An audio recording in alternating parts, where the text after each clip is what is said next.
सभी भक्तजनों को जय श्री कृष्ण। श्री मैत्रेय जी आगे कहते हैं, विदुर जी वह सर्वथा निर्कुंश और निर्भय हो रहा था। उसे देखकर देवता लोग हिरण्याक्ष डर के मारे वैसे ही जहां तहां छिप गए, जैसे गरुड़ के डर से सांप छिप जाते हैं।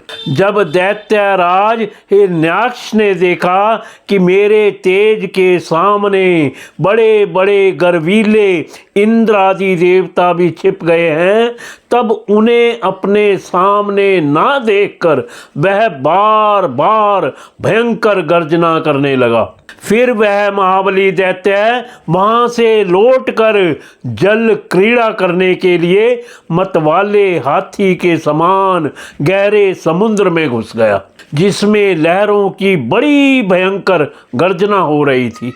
ज्यों ही उसने समुद्र में पैर रखा कि डर के मारे वरुण के सैनिक जलचर जीव हकबका गए और किसी प्रकार की छेड़छाड़ ना करने पर भी वे उसकी धाक से ही घबराकर बहुत दूर भाग गए। महाबली हिरण्याक्ष अनेक वर्षों तक समुद्र में ही घूमता और सामने किसी प्रतिपक्षी को ना पाकर बार बार वायु वेग से उठी हुई उसी की प्रचंड तरंगों पर ही अपनी लोहमयी गदा को आजमाता रहा। इस प्रकार घूमते घूमते वह वरुण की राजधानी विभावपुरी में जा पहुंचा।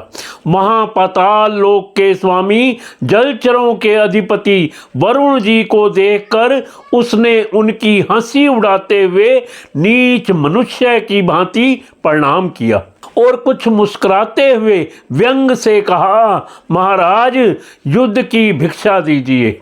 प्रभु आप तो लोक पालक राजा और बड़े कीर्तिशाली हैं।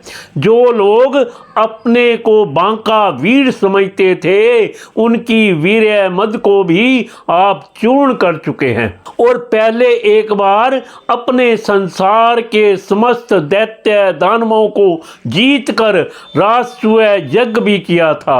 उस मंदोत्मत शत्रु के इस प्रकार बहुत उपहास करने से भगवान वरुण को क्रोध तो बहुत आया, किंतु अपने बुद्धि बल से वे उसे पी गए और बदले में उससे कहने लगे, भाई हमें तो अब युद्ध आदि का कोई चाव नहीं रह गया है। भगवान पुराण पुरुष के सिवा हमें और कोई ऐसा दिखता भी नहीं जो तुम जैसे रण कुशल वीर को युद्ध में संतुष्ट कर सके। दैत्यराज तुम उन्हीं के पास जाओ, वे ही तुम्हारी कामना पूरी करेंगे। तुम जैसे वीर उन्हीं का गुणगान किया करते हैं, वे बड़े वीर हैं। उनके पास पहुंचते ही तुम्हारी सारी शेखी पूरी हो जाएगी और तुम कुत्तों से घिरकर वीर शैया पर शयन करोगे। वे तुम जैसे दुष्टों को मारने और सत्पुरुषों पर कृपा करने के लिए अनेक प्रकार के रूप धारण किया करते हैं। श्री मैत्रेय जी ने कहा, तात वरुण जी की यह बात सुनकर वह मंदोन्मत्त दैत्य बड़ा प्रसन्न हुआ। उसने उनके इस कथन पर कि तू उनके हाथ से मारा जाएगा कुछ भी ध्यान नहीं दिया और चट नारद जी से श्री हरि का पता लगाकर रसातल में पहुंच गया।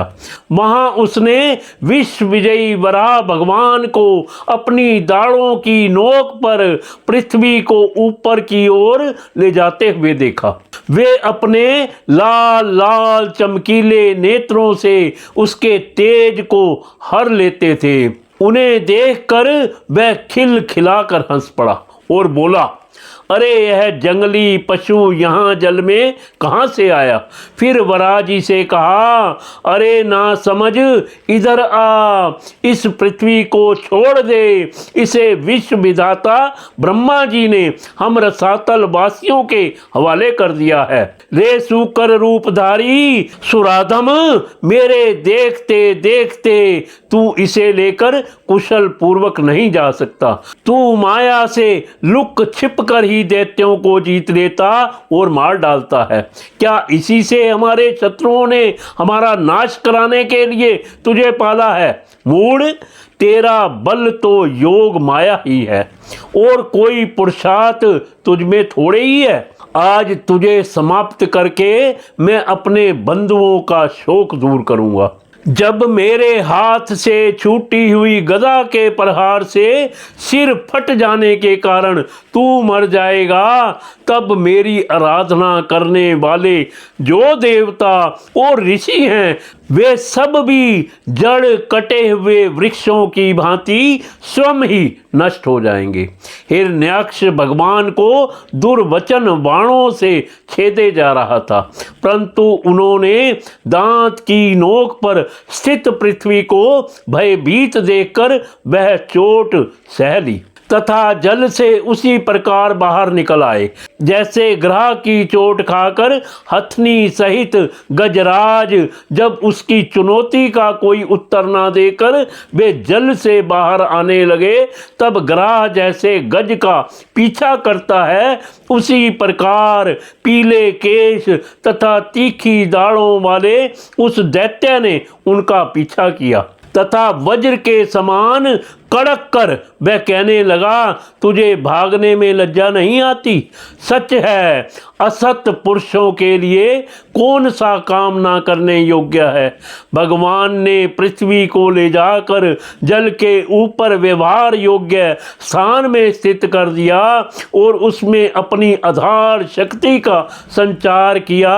उस समय हिरण्याक्ष के सामने ही ब्रह्मा जी ने उनकी स्तुति की और देवताओं ने फूल बरसाए।